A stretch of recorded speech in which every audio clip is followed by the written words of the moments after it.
Welcome everyone. My name's Arti Das. I'm a consultant psychiatrist and the Royal College Specialist Advisor on Foundation Training. And this is the Royal College webinar on applying to core training in psychiatry. I'm really pleased that you can all make it and you're all interested in psychiatry as a future career. So this webinar is going to run from 4 until 5 o'clock, but it will also be available afterwards for people who want to revisit it, rewatch it, if you've got any questions, but obviously you'll only be able to ask questions while it's running live. So just a few housekeeping points before we start. You can obviously put any comments or any things you have into the general chat. You should see that chat button at the bottom of your screen.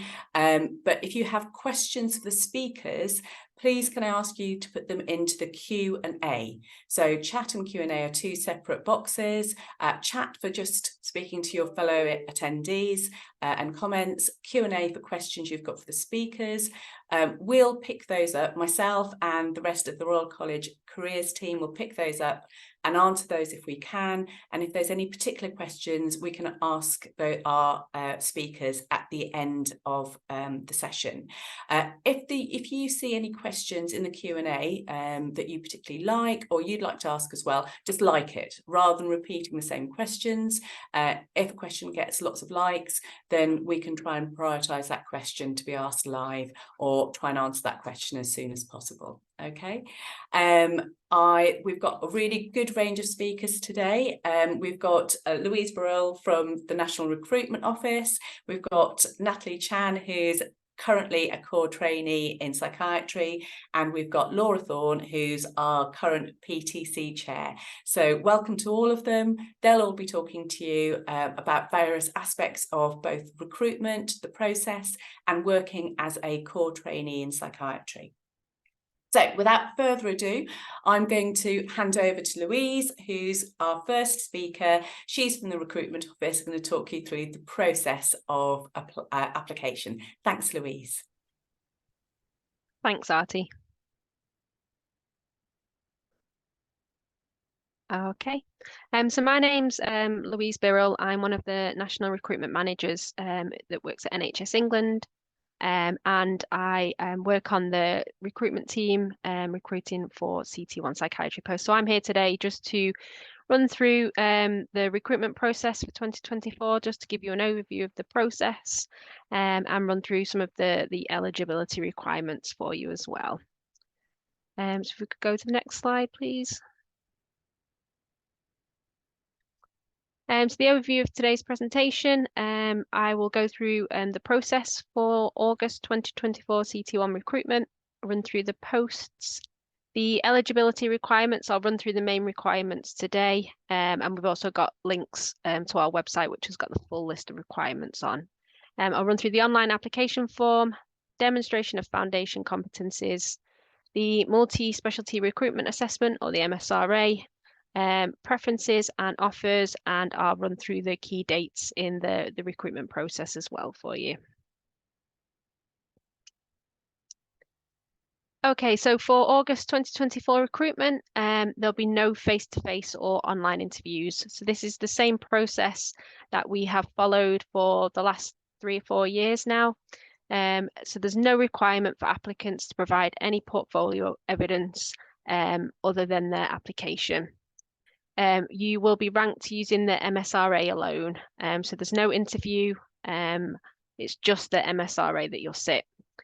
So we found that the MSRA is a reliable and valid way of assessing a large number of candidates in a standardized way. It's a globally accessible process and on robust technologies, and it's used by various specialties for CT1 recruitment, not just psychiatry. It has been fully evaluated by psychometricians, and they've shown that there is a good correlation between the MSRA and interview scores, including communication, but it has also shown that the evidence shows that it predicts subsequent performance in psychiatry training, so it maps very well to ARCP outcomes as well when candidates do enter core training. the results that they receive in the MSRA maps very well to that. Next slide, please. So for the 2024 process, you'll register and apply for core psychiatry. And then your application form will be longlisted initially. So if we have any queries at that stage, we will message candidates via Oriel. So we do ask that if you do apply, make an application, that during the longlisting process, you just keep an eye on your Oriel application or your emails. And any queries that we have regarding your application form, you'll have a deadline with which that you'll need to reply with subsequent information. Once the longlisting's taken place, we will invite all eligible candidates to book and sit the MSRA. After you've sat the MSRA and received your results, you will then complete your preferences. So at that stage of the process, you'll then rank available posts in the order of preference that you would wish to work there. And then finally, when offers are released, you will have a specified time to respond to offers at that stage. Okay, so we've just included there a slide with anticipated post numbers. So at this stage in the process, these are just indicative vacancy numbers, but we ask every region to submit their minimum and maximum numbers for us. This recruitment round is recruiting for CT1 core psychiatry vacancies, but also ST1 CAMS and ST1 LD run-through posts as well. So those vacancy numbers are included. If there's any changes to vacancy numbers from regions, when they send them through to us, we update them on our website. And we've just included the link there for everybody to be able to access our website to have a closer look at indicative vacancy numbers. The next slide just includes a link to the eligibility requirements. This is a link to the CT1 person specification, which just covers the main eligibility requirements there. So rather than running through them all in great detail here, the next few slides, I'm just going to pick out some of the main ones and run through those. But if anyone wants to take a look at the full person spec, they are available on the link that's just been shared there for you. Thank you. So just to summarise really, the main eligibility requirements for CT1, all applicants must have a recognised primary medical qualification. You must be eligible for full GMC registration with a current licence to practice. You only need to be eligible for full GMC registration at the time the post starts. So you would need that by August 2024. You don't need to have full GMC registration at the time the application window opens. So if you haven't got it at the moment, but you will be eligible for it before next August, then that's okay. You're still eligible to apply. You must also have 24 months experience by the start date of the post. So again, by August 2024, but that must include at least 12 months experience post GMC or equivalent if you've been working outside the UK registration. You must be eligible to work in the UK and have evidence of English language skills and evidence of foundation competency. For CT1 psychiatry recruitment, there's no cap or limit placed on the amount of previous experience in psychiatry that you can have. So for certain other CT1 and ST1 specialties, they cap the amount of previous experience you can have in that specialty if you wish to apply for CT1. There isn't such a cap for psychiatry, so it doesn't matter how much previous experience you've got. We're only looking at the minimum experience you have. There's no maximum.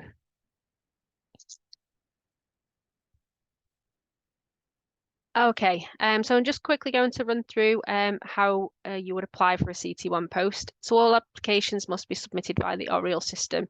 That's the same system that is used for medical recruitment to all specialties.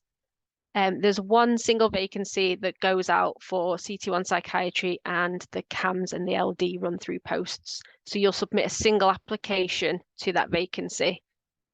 Further along in the recruitment process, that's when you'll be given the opportunity to rank available posts. So if you're only interested in a CT1 posts at that stage in the process, you would just rank those posts and disregard the run through ones and vice versa. Or you can rank all three.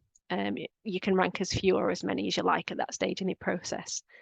So the application window for CT1 post is currently open. It's been open a couple of weeks and it'll close at 4 p.m. on Thursday, the 23rd of November. If you are interested in applying, we encourage all applicants to submit your application before the closing date.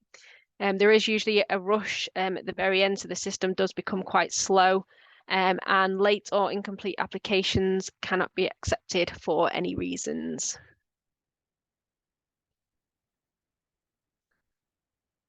Okay, so the online application form will ask for basic details such as personal information, qualifications, and employment details, and it'll ask for referee details as well. There's no white space box questions in the CT1 psych application, so it's not too long. Depending on your circumstances and the answers that you provide, the system may prompt you to provide supporting information. So we do ask if you could review your application before submission, just to check that the answers that you've given are correct, because the form looks slightly different for people depending on what answers they give.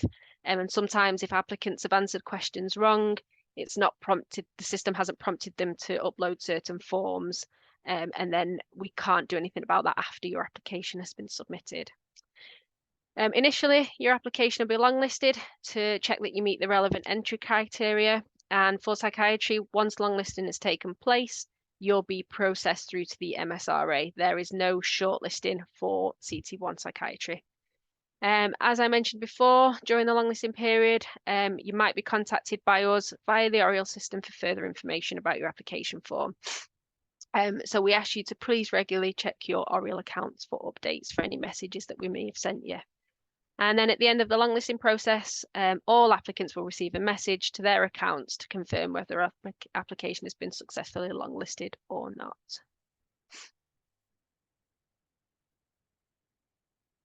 So I'll just quickly run through some supporting information that you may be asked to submit as part of your application. As I just mentioned previously, this is dependent on the way you answer certain questions. The system will prompt you to upload information based on the answers you've given. So if you indicate in your application that you require reasonable adjustments under the Equality Act for the MSRA, the system will prompt you to attach evidence at the time of your application. So for example, if you declare in your application form that you have dyslexia and that you require 25% extra time for the MSRA, the system will prompt you to upload your evidence at that time, such as an educational psychologist report, for example. Similarly, if you indicate in your application form that you have special circumstances. So for example, if you're the primary carer for someone who's disabled, or if you have a medical condition or disability for which ongoing follow-up is required in a very specific location, you need to submit a form to apply for special circumstances. So the application form will prompt you with the information to tell you how to do this. Any application for special circumstances needs to be submitted at the same time as your application. It can't be submitted afterwards. And again, the link has just been copied into the chat there for everybody for further information on that as well. Any candidate who's previously been released or has resigned from a core psychiatry training scheme will be prompted to submit another form as well.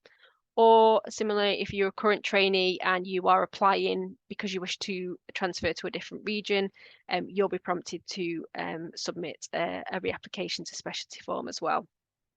If you answer yes to any of the fitness to practice questions in the application form, then the system will prompt you to complete a fitness to practice form and to email that to a confidential email address where it can be reviewed. And then the final thing that the application form will ask you to submit is foundation competency evidence. So if you're not currently in a UK affiliated Foundation Year 2 post, you will need to attach your evidence of achievement of foundation competencies already achieved, such as your FPCC or a CREST form to your application, which I'll go through in a little bit more detail later on in the presentation. So for foundation competencies, so person specifications for entry to all CT1 and ST1 specialty training programs require applicants to provide evidence of their achievement of foundation competencies. So if you are applying for numerous different specialties at CT1 level, you'll be asked to supply the same evidence of foundation competencies for all those applications.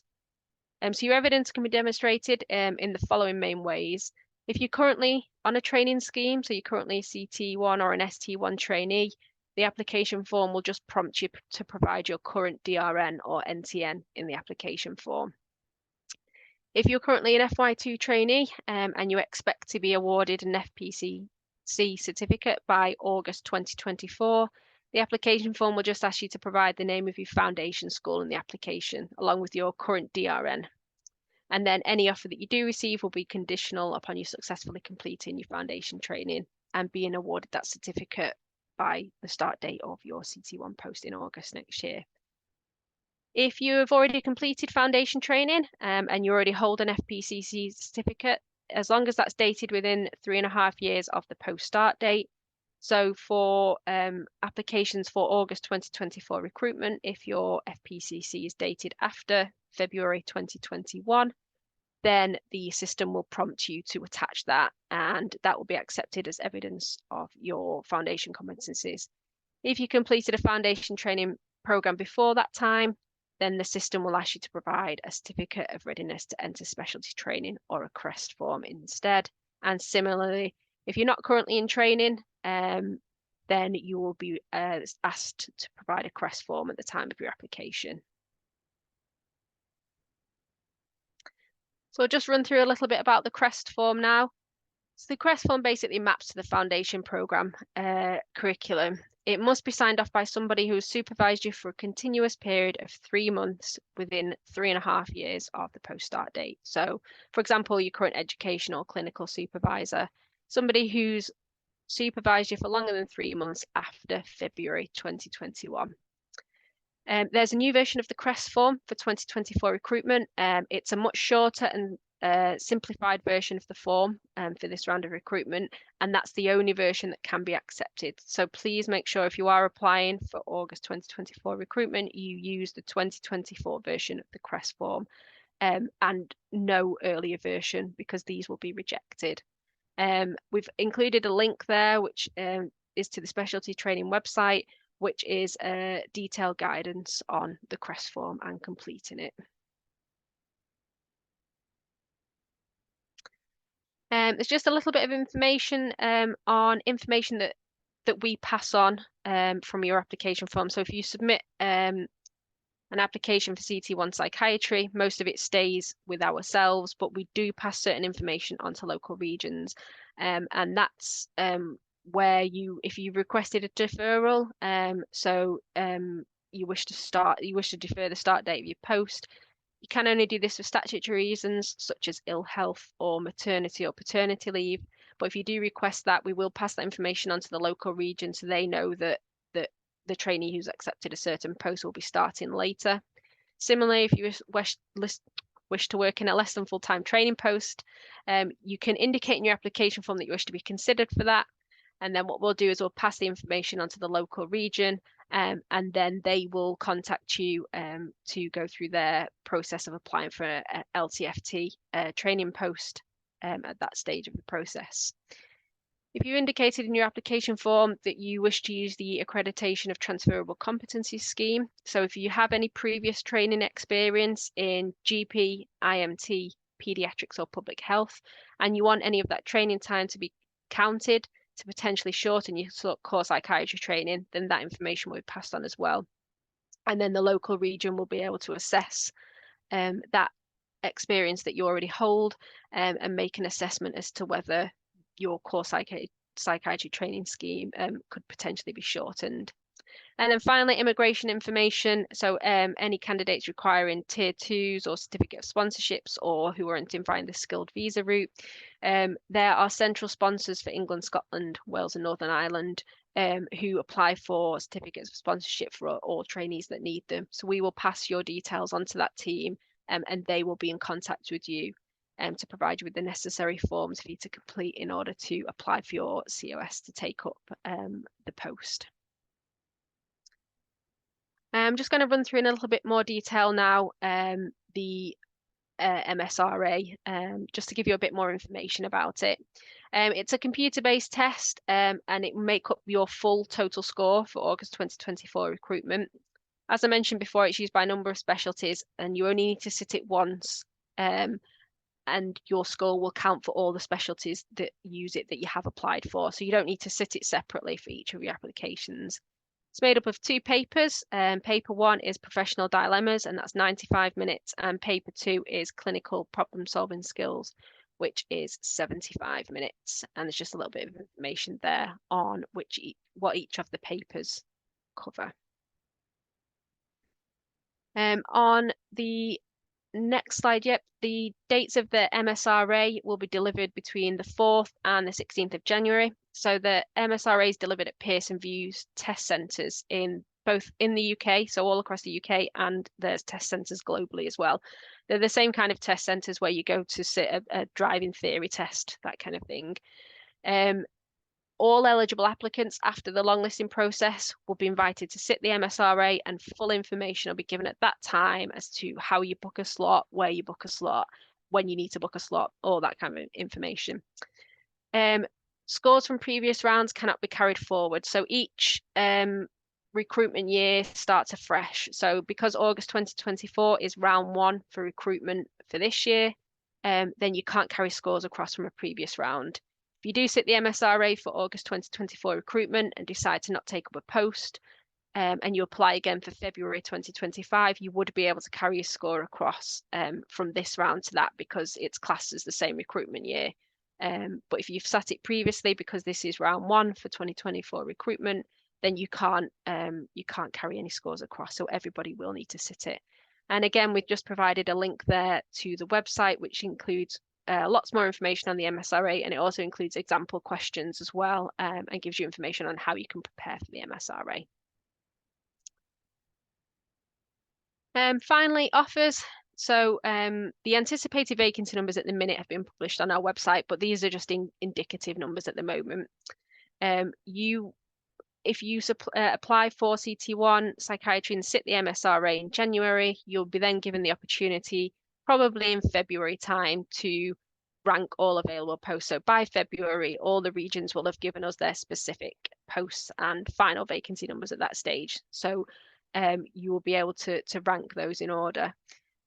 All applicants that achieve the minimum raw score in the MSRA will be invited to rank their posts in February.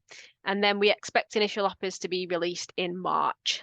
Once initial offers are released, you'll have a 48-hour window to make a decision on your offer. So you can decide to accept it, decline it, or if you're not sure at that time, you can decide to hold your offer, which just gives you a little bit more time to think about it. And the whole deadline is the 4th of April.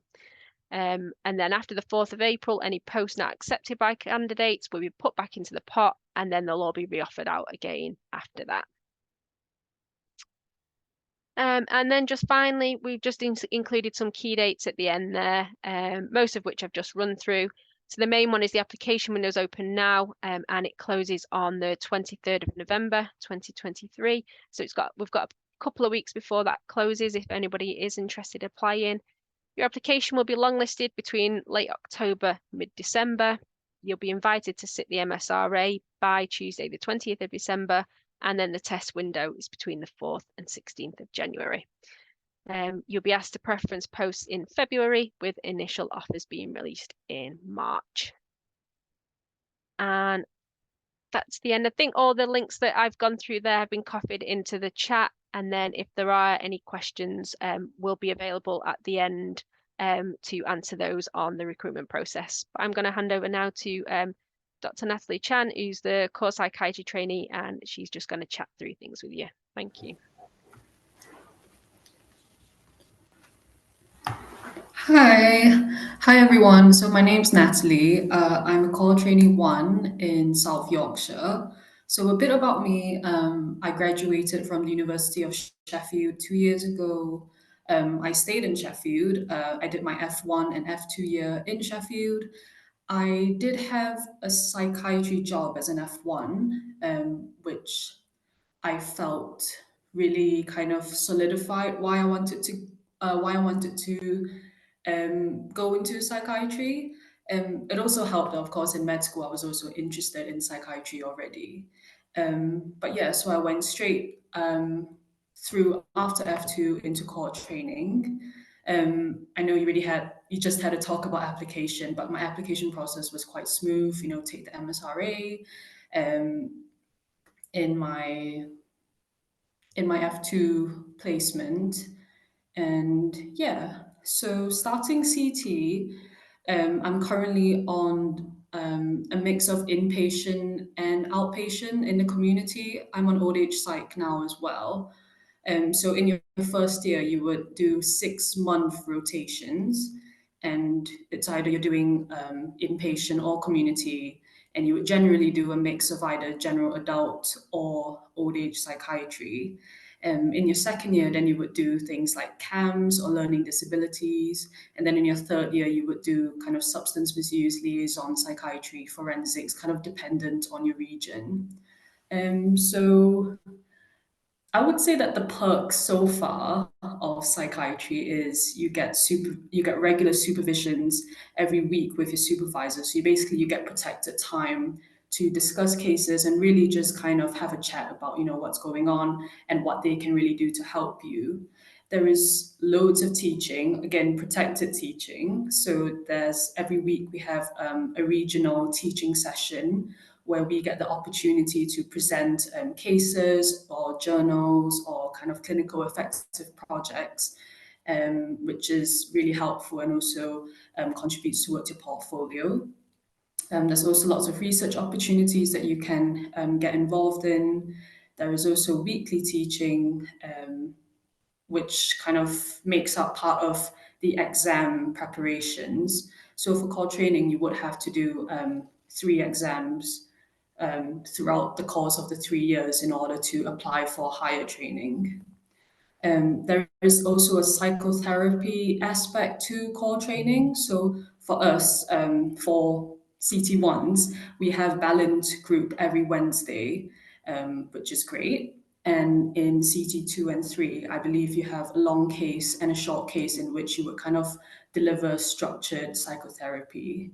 So yeah, I would say I'm really enjoying core training so far. What I've seen in psychiatry is that there's kind of a real drive to improve the well-being of trainees and also to kind of improve the way that things work. And I feel like whatever problems that I face, there's always someone that's willing to listen, and there's always ways to kind of bring issues up to the people who can kind of make a difference.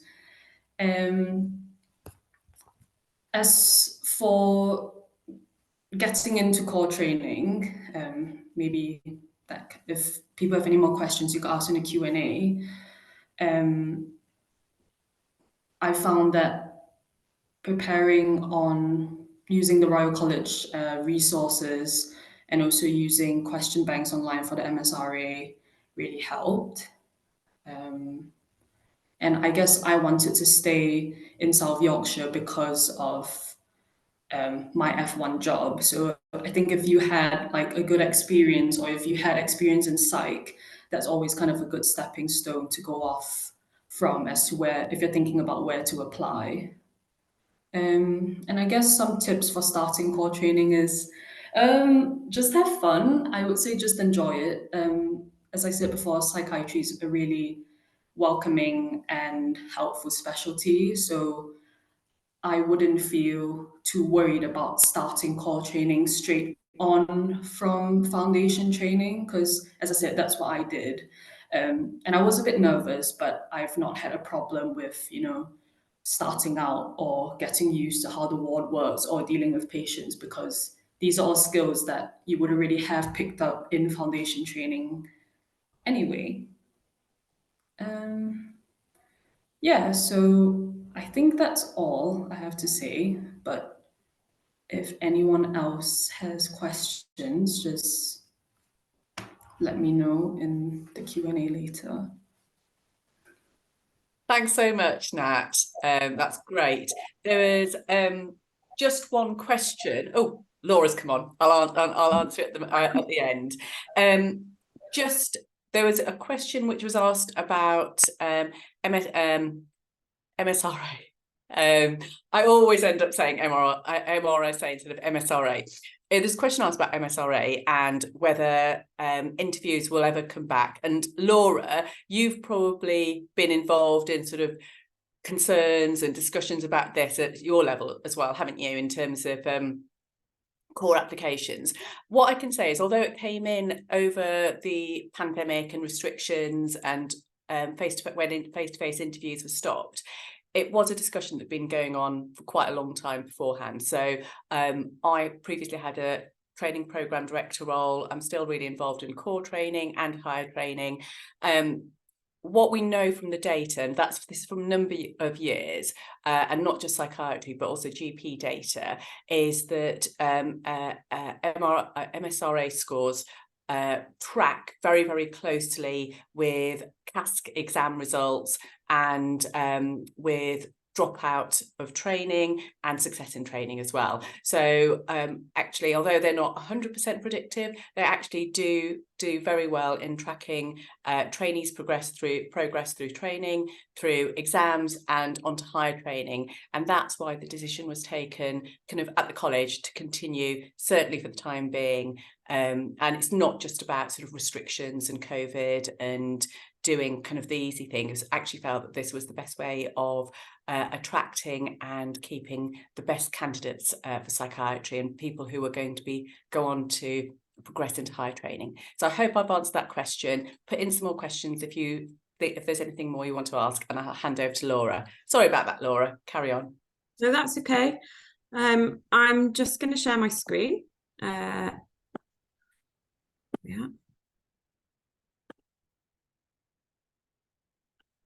Okay, so yeah, my name's Laura Thorne, and I am the current chair of the Psychiatric Trainee Committee. So welcome, Prynhawn Da, for those of us in Wales.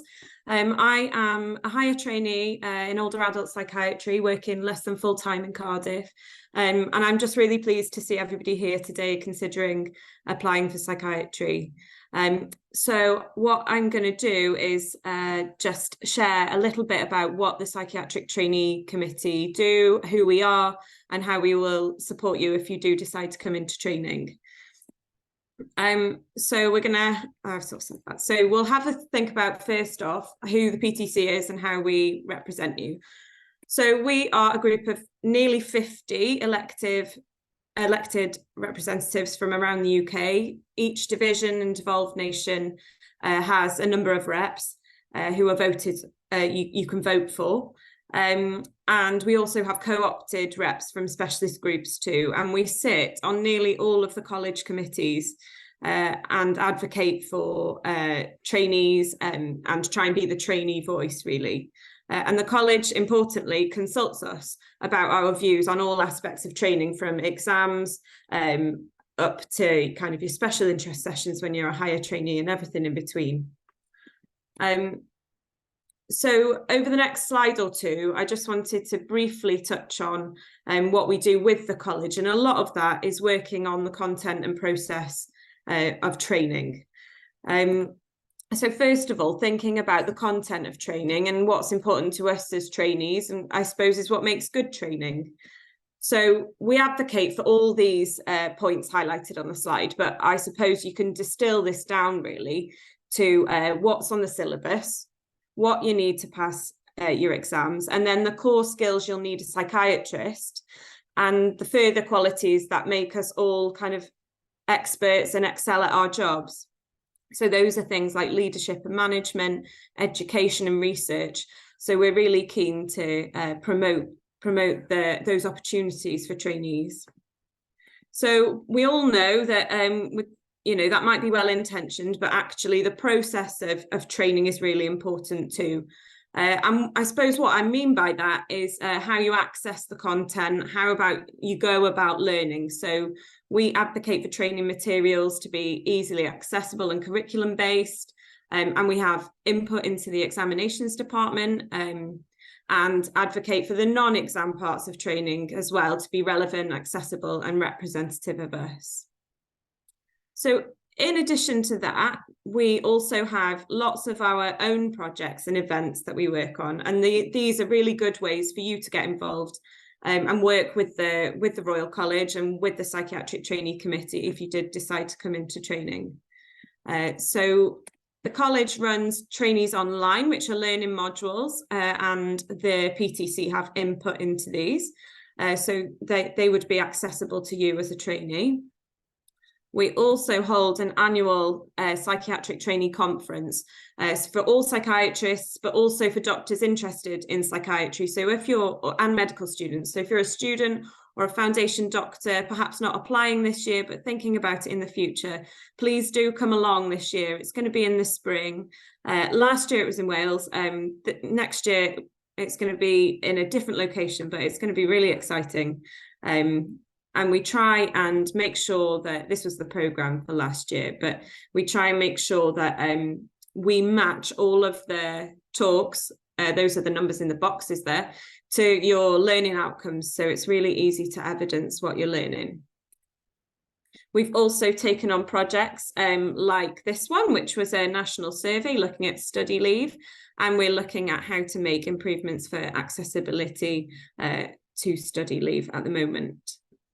We also host a Twitter takeover twice a year on different topics, and it's a really good opportunity to connect with other people, to ask questions and to learn more about our speciality. So I'd really encourage you to keep an eye out for those.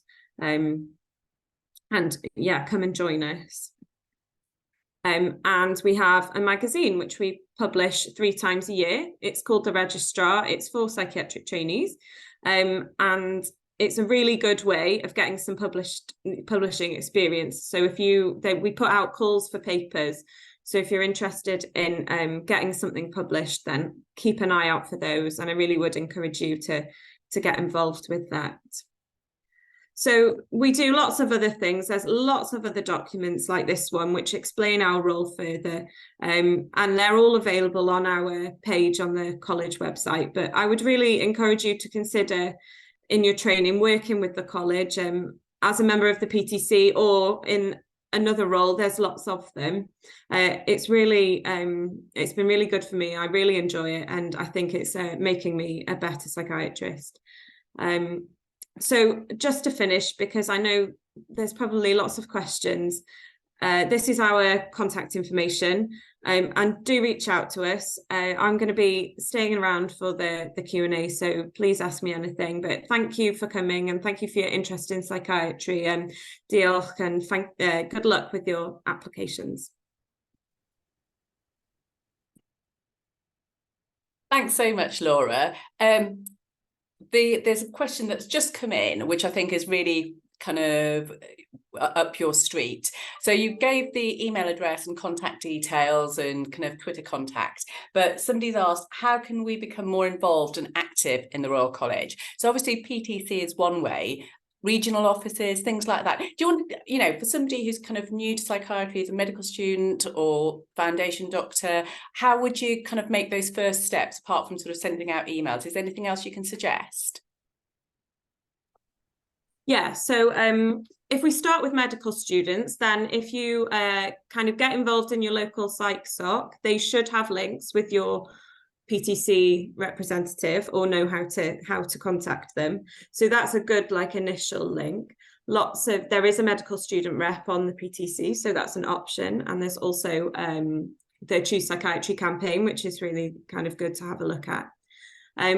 And then I think there's lots of ways to get into things in the college, but find something that you're interested in and then have a look at it. So, I mean, there's trainee reps on pretty much all of the faculties. So I sat on the old age committee for a while. They ask for applications all the time. So if you just keep your eyes, peeled, you'll be able to get involved. Your local PTC reps should be able to give you information about projects that they're doing, but also projects that we're doing. And we're always looking for people to be involved. And I think the events, the conferences, those sorts of things, there's always a trainee presence there who can sort of direct you to other people who can help you get involved. And like Artie said, there's the divisions and there's the devolved nations who are great great contacts, really, again, with lots of different local projects going on. And I think something I hadn't realised before I got involved in college work is how keen the college are to engage with trainees. They do value our opinion. They do want to hear from us, and they really welcome you when you do come and work with them. So I would definitely encourage that. Thanks, Laura. So just to give people who don't know a bit of the way the college is organised. So it's obviously organised geographically. So there's kind of London, Northwest, Northeast, you get the picture, and each of those has got regional offices, and each of those areas will run some local events. So rather than having to travel to London, there's lots of online stuff that you can get involved in, like conferences and things, but then each regional office will run kind of local events, and they'll often do subsidised rates for medical students, foundation doctors and trainees. And then as well as those regional kind of geographical offices, there's also each faculty. So it's divided up by specialty. So general adult, substance misuse, CAMS. So if you are at this stage interested in any of those subspecialties, or you think you might be, each faculty also runs conferences and events, both kind of in London and around the regional offices. So you can do it by geography, or you can do it by speciality. If it feels like too much of a big thing to go to a big sort of London conference, you'll usually find something close by, or a smaller project, or something smaller to get involved in if you're interested. Laura, there's another question for you, but I'm going to ask Natalie and Louise to switch their cameras on, because there'll be questions for them too. So, question for Laura: how would you rate core training in Cardiff? I am a South Wales F2 hoping to complete core training in Cardiff. That's great news. So I did my core training in Cardiff, and then I went away for ST4 to Bridgend, just nearby, and then I've come back to Cardiff now for the rest of my higher training. I enjoyed my training in Cardiff, but I think that when you're looking at places to go, when you're considering, where you want to apply, then you're doing the right thing. Speak to the trainees in that area if you can. And I found that I'm speaking, I suppose, from Cardiff, but I think this is a kind of universal thing. Like psychiatry training can be quite flexible. So, there's opportunities to get into what you're interested in. And I really love that about psychiatry. So, yeah, I would recommend coming to South Wales. It'd be great to see you. Great, thanks, Laura.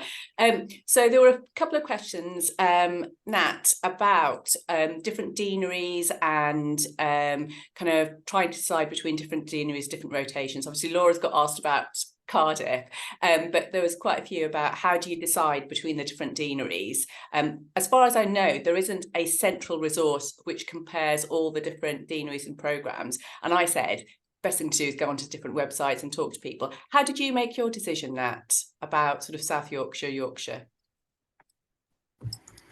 It did help that I knew people already working in South Yorkshire, so I was able to kind of get in touch with them and ask them what their experience was like. I would say that if you have questions about working in different deaneries, it might be worth going through kind of friends, or maybe even PsychSoc from your medical school, because they probably will have links to different trainees who had gone on to kind of different places that they worked. I also kind of looked online. There are different websites for different deaneries that kind of have an overview of curriculums, but I'm guessing you won't really get much personal information from there. But I definitely did stay in South Yorkshire because I worked here as an F1 and I enjoyed where I worked. So if you do happen to have the same experience, then that's always really helpful. Thanks, Nat. And I guess, Laura, PTC is another source of information, because PTC reps come from different areas. So, if you don't know somebody if you don't have any contacts in a deanery, then a PTC might be able to point in the right direction, mightn't they? Yeah, absolutely. We have people from every division in devolved nations. So there'd be someone to answer your questions. Thanks. Louise, I don't know if you can answer this question. I'm struggling to give a clear answer. If you have applied for ACF, can you also apply for less than full-time core training, such that if successful for ACF, you do full-time ACF core training, but if unsuccessful, you can opt to do less than full-time standard core training? So you can submit you can submit an application parallel for ACF and for core training, so that wouldn't be a problem. If you accepted the ACF post, then your application for core training would be withdrawn.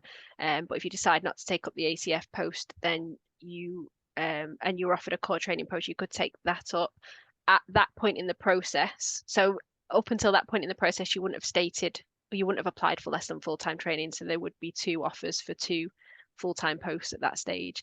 At that stage in the process, after you've accepted the post, then you would apply for less than full-time training. So the short answer to the question is yes, that would be the scenario just described there would be absolutely fine to do. It wouldn't be a problem. Thanks, Louise. And then another question for you about the evidence. Hold on a second. How can we show evidence for the required or desired criteria in the application? Are there relevant questions in the application form? No, so the application form will solely ask questions on the essential criteria. So there are no white box-based questions within the application form anymore. So there isn't a stage in the application form where candidates can supply any of the any other criteria or anything else that they wish to pop in. It will only ask for the essential criteria in the application form. Okay, thank you. Question for Natalie. How far are you expected to travel working in South Yorkshire? So I would say the furthest that you have to travel is probably about 1.5 hours. It just kind of depends on where you stay, because I stay in Sheffield and I work in Doncaster. So for me, that's about an hour by car. It's probably recommended to have a car, especially if you're in the community, because you will be going on home visits and things. But I have a colleague who doesn't have a car and she is working around it fine. So it's not, I think it's just up to you and also dependent on where you decide to kind of settle down. But yeah, for now, I travel about an hour to and fro from work.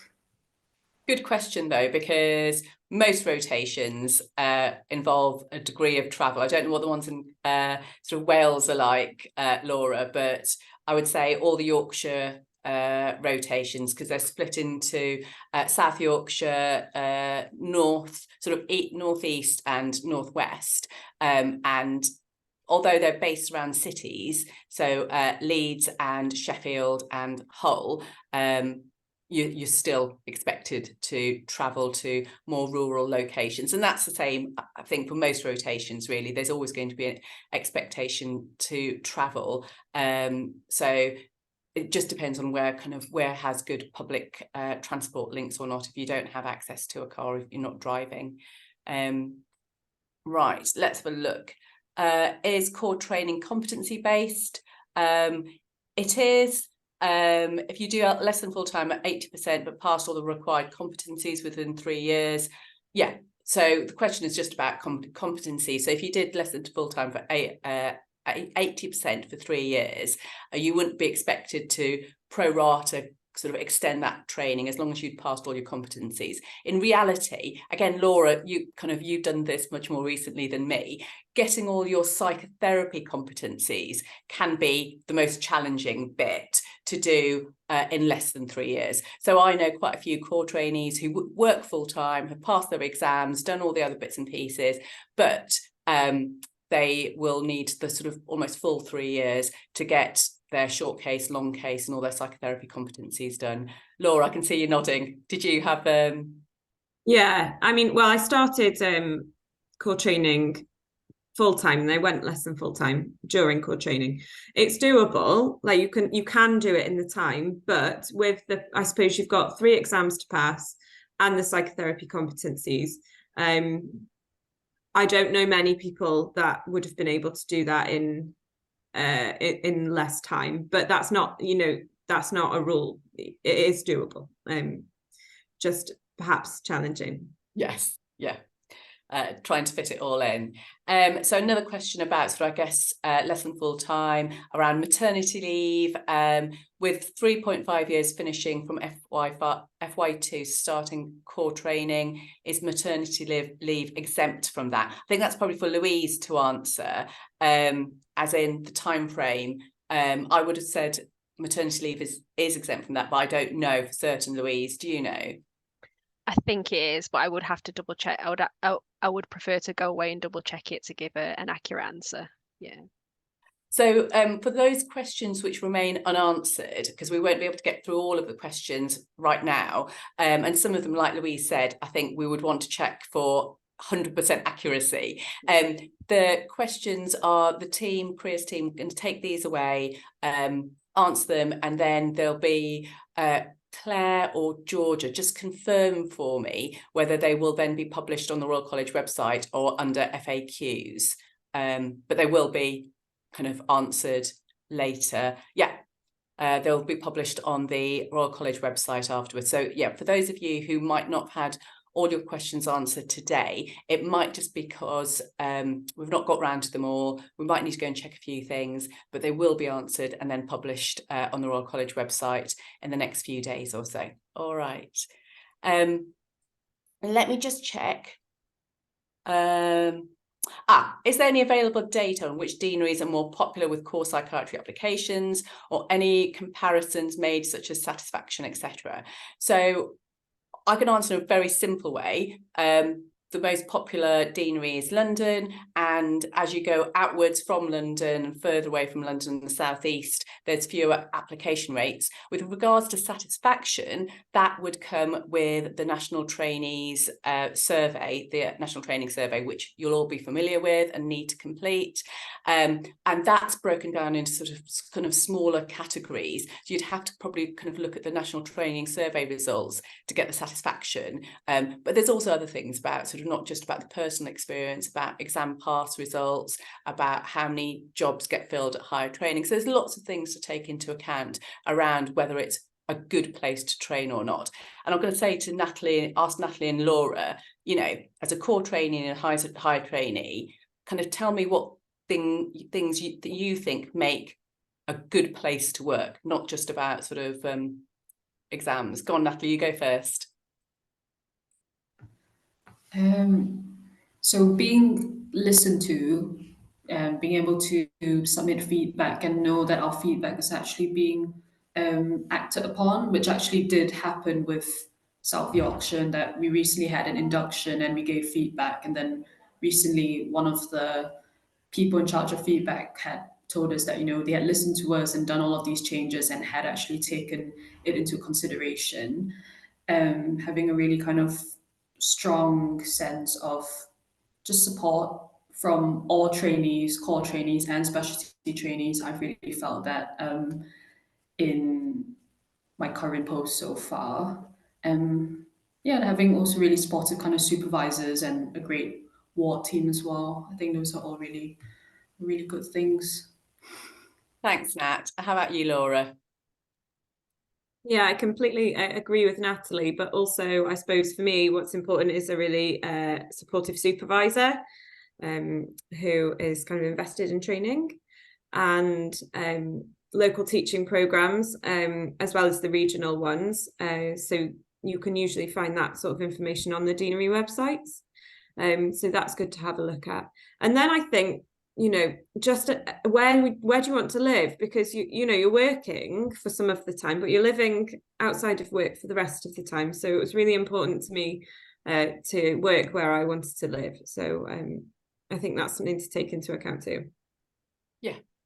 And also, you know, is this somewhere where you want to bring your family up? If you want to have a family, kind of wider issues than that's maybe not kind of a priority for you or at this stage in your lives, but for some of you will be. So that too. Right, I'm aware that we're coming to the end of sort of close to 5 o'clock.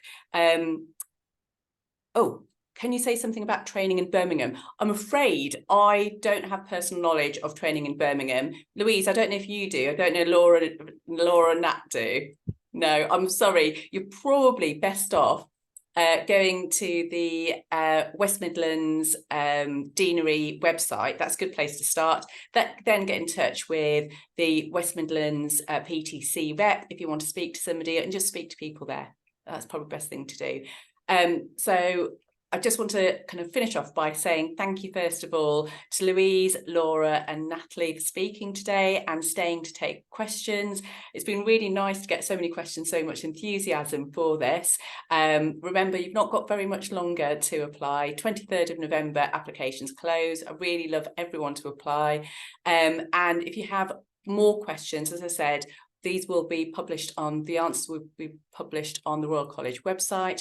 And finally, I want to finish by saying a massive thank you to our Royal College careers team, Georgia and Claire and Patricia and Catherine, who've joined us, and Ben, sorry, and helped answer all the questions and made sure this all runs smoothly, as it always does. So thank you so much to everyone.